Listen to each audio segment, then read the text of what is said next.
Error blinking Epson L1 300. Try natin reset mga lods. Tara. Ayan mga lodi, may tayo dito ng resetter. Try natin reset yung ating printer na may error na blinking red. Nasakitan mga lodi. Dito may tayo itong L1 300. Check natin yung ito. Yung particular adjustment. Placing part mga lodi. Check natin yung main pad niya. Check natin dyan. Hindi matagal. Hintay lang natin. Hindi siya matagal mag-response mga lord. Hindi yung working dot. Hintay lang natin.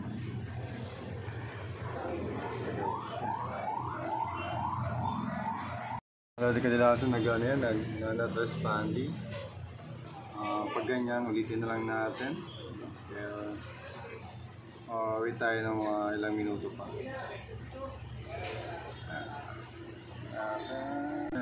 Patayin na naman natin to para ma-refresh. Ayaw niya connect. Then sa ulit natin siya reset.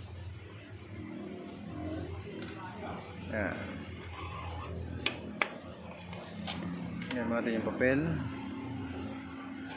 Check natin kung mag-error.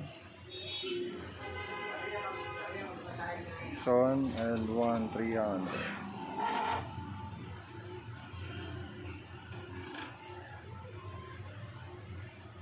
Steady na siya. Try natin. Nag-error na siya dito mga lodi. Medyo malabo. Ulitin natin. Ulitin. Dito na setter. L1 300. Yes. Auto na lang natin mga lodi. Bracing pad. Problema kasi kapag sinelect na error. Error. Bakulit natin. Select naman natin. 300. Bracing pad. Check.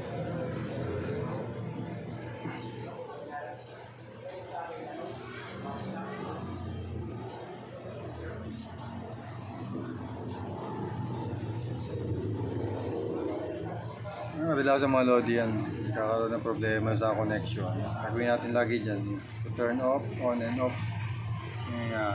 Para tanggalin natin yung ibang mga connected na printer. Ganyan ginagawa ko.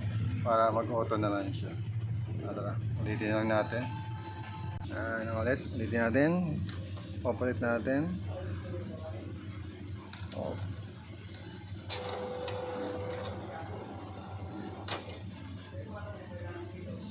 Then on Epson L1 300.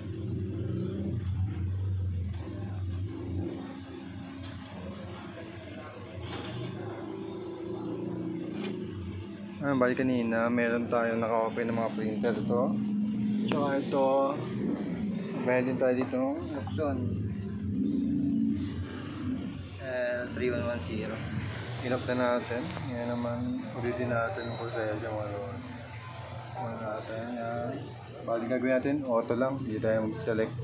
Auto siya. Ayan po.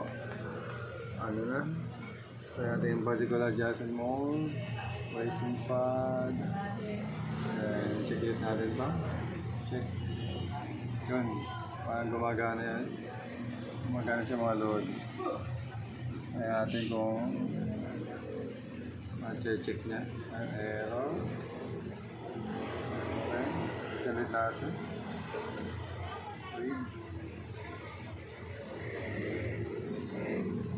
Reading. tagal talaga mga lodi. Ayan, try ulit natin. Ulitin natin. Ulit. Try again mga lodi. Ngayon naman, hindi tayo mag-deselect. Ito yung una natin. Particular. Racing path. And check. Yun. Ito natin. 95% na mga lodi, kaya nag-error siya. Kaya ngayon, check natin ulit. Then initialize.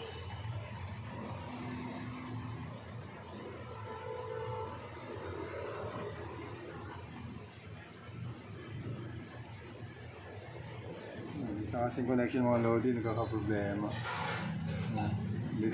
Try lang po. Try lang.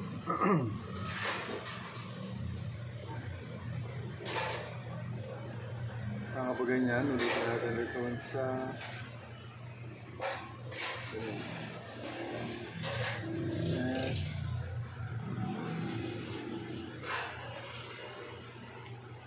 check, racing path, check.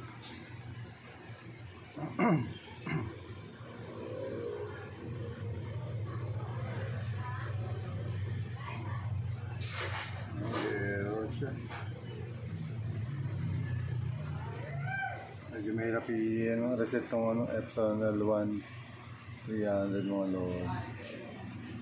Ang gagawin natin, papatayin natin ulit yung printer. Ay ulit, restart natin ng printer mga lord. Ay ulit natin, adjust mo, racing path.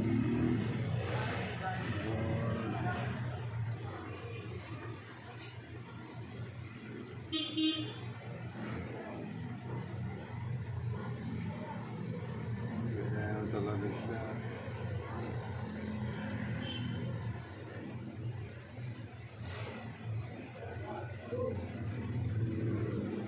Ayan. Start na auto natin mga load. Select ulit natin L1300. Particular settings, racing pad, main, check. Kapag hindi mo ba mga load yung cable, pwede natin ilipat. Pwede natin ilipat siya. Kasi ayaw nyo gumaan. Yung error. Saka lang ulit na lang. Yung cable naman, check natin. Yung cable nya. Natin kung tao. Ayan mga lodi na. Nirefresh natin yung cable. Ulitin ulit natin. Paulit-ulit.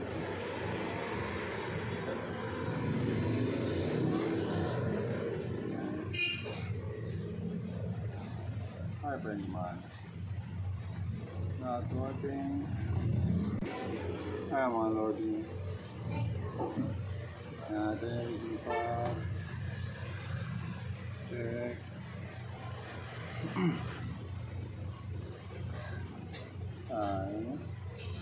Connection.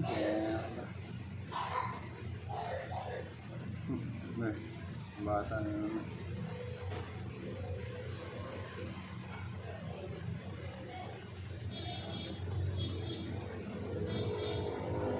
Wala, build na lang mga lord. Ayun, wala din natin na nalipat na natin yung kanyang cable. Kaya natin racing pad, check natin. Zero naman siya mga load. Okay, ayos na. Okay, balikin na mga load yung kanyang issue pag yung lights niya ay nagpapalit-palit lang, naglilipat-lipat. Okay, pag nagustuhan yung video nito, please like and subscribe. Bye bye.